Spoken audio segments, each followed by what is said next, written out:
एक सवाल एक जवाब के इस कार्यक्रम में आपका स्वागत है।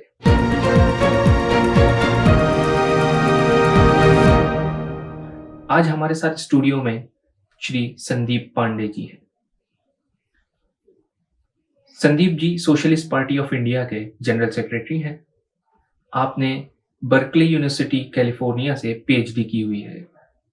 आप एक सामाजिक कार्यकर्ता हैं, एक बुद्धिजीवी भी हैं। यूएस बेस्ड एक ऑर्गेनाइजेशन आशा फॉर एजुकेशन के को-फाउंडर भी हैं, जिसकी कुछ ब्रांचेस अब इंडिया में भी खुल गई हैं।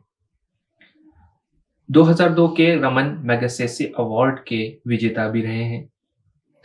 संदीप जी आपका स्वागत है।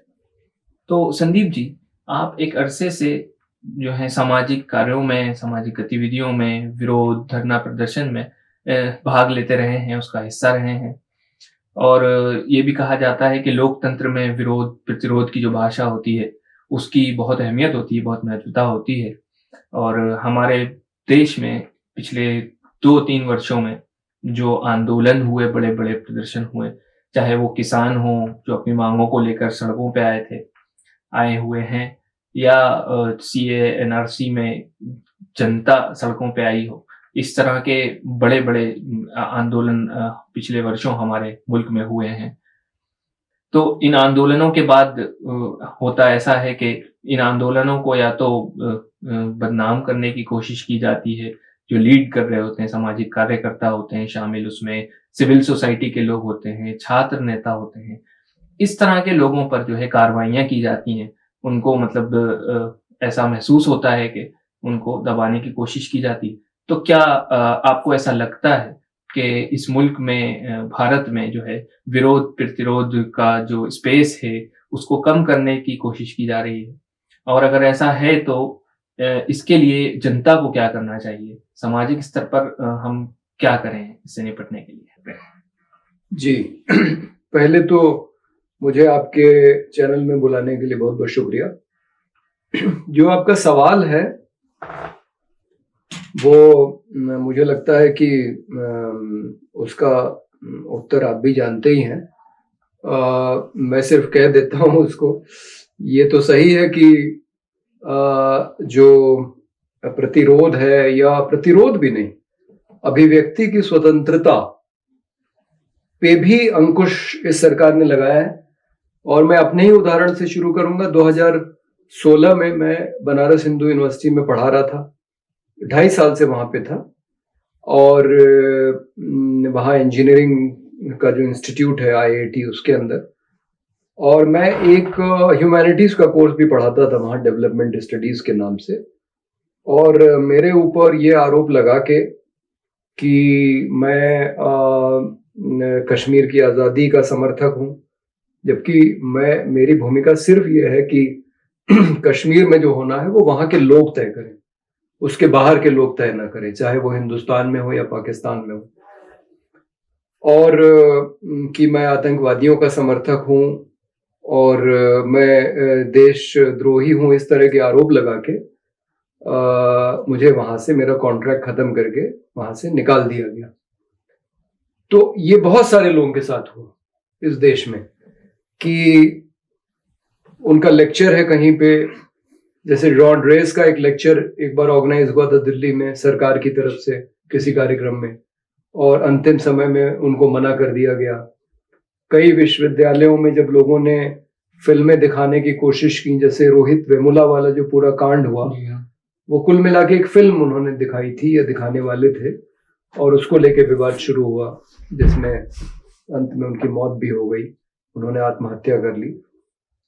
तो या जेएनयू में जो कन्हैया कुमार और उमर खालिद और ये लोग जेल गए, तो वहां भी एक कार्यक्रम था जिसको लेके विवाद हुआ। तो पहले जो इस तरह के कार्यक्रम हो जाते थे, अब उस पर पाबंदियां लगने लगी, लोगों के खिलाफ मुकदमे होने लगे, लोगों को अपनी नौकरियों से हाथ धोना पड़ा। और इससे आगे चल के देश के जाने माने इंटेलेक्चुअल्स, बुद्धिजीवी, जो इस देश की आम जनता के संघर्षों में उनका साथ देते थे, जैसे सुधा भारद्वाज एक उदाहरण अगर लें, जो नेशनल लॉ यूनिवर्सिटी में पढ़ाती थी, छत्तीसगढ़ में उन्होंने बहुत लंबे समय से आदिवासियों के लिए, मजदूरों के लिए काम किया, उनके अधिकारों के लिए। आईआईटी कानपुर से उन्होंने एमटेक की थी मैथमेटिक्स में, और जब इस देश में वो अपने माता पिता के साथ आई तो वो यूएस सिटीजन थी, और छत्तीसगढ़ में उन्हें जज बनने की भी एक पेशकश की गई थी। तो वो चाहती तो किसी विश्वविद्यालय में मैथमेटिक्स की प्रोफेसर हो सकती थी, बढ़िया से बढ़िया विश्वविद्यालय में या आईआईटी में। वो चाहती तो अमेरिका ही रह जाती, या वो चाहती तो छत्तीसगढ़ हाईकोर्ट में जज बन सकती थी।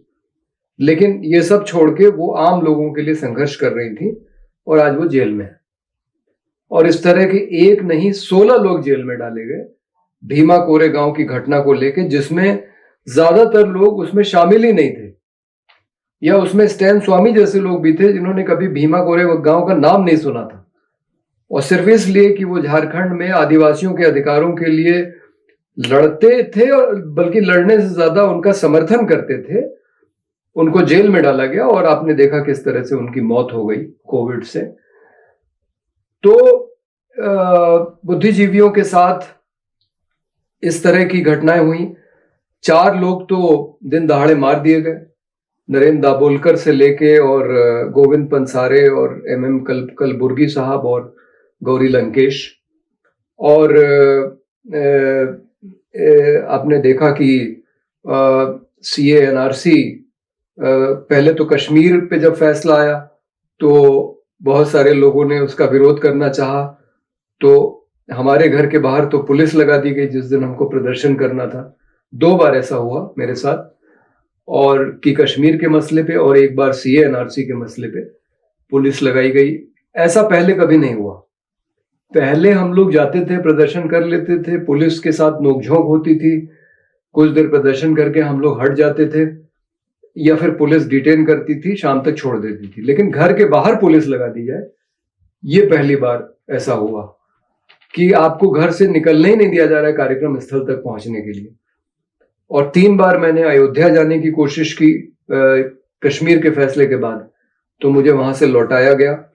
और फिर सीए एनआरसी का आंदोलन शुरू हो गया, जिसमें हमारे बहुत सारे साथी जेल गए, जिसमें लखनऊ से एसआर दारापुरी साहब, रिटायर्ड आईपीएस ऑफिसर, हमारी पार्टी के जो चेयरमैन पार्लियामेंट्री बोर्ड हैं एडवोकेट मोहम्मद शोएब साहब, और दिल्ली में तो तमाम लोग गए जेल।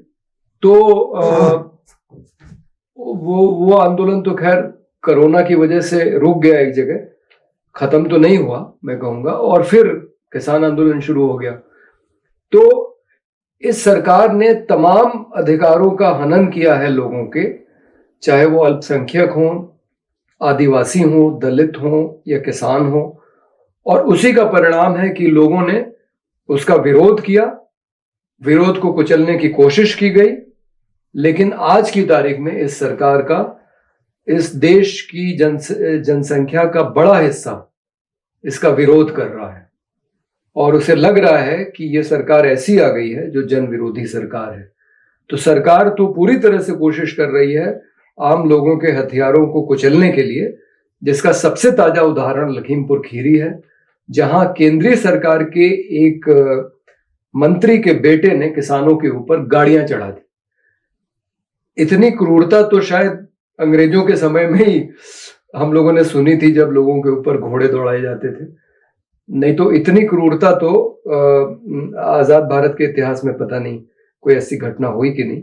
लेकिन ये जो एक इन्होंने अति कर दी है लोगों के अधिकारों को कुचलने की, इसकी वजह से जनता में बहुत आक्रोश है। और हो सकता है कि अगले उत्तर प्रदेश के विधानसभा चुनाव और अगले लोकसभा चुनाव में ये आक्रोश दिखाई पड़े।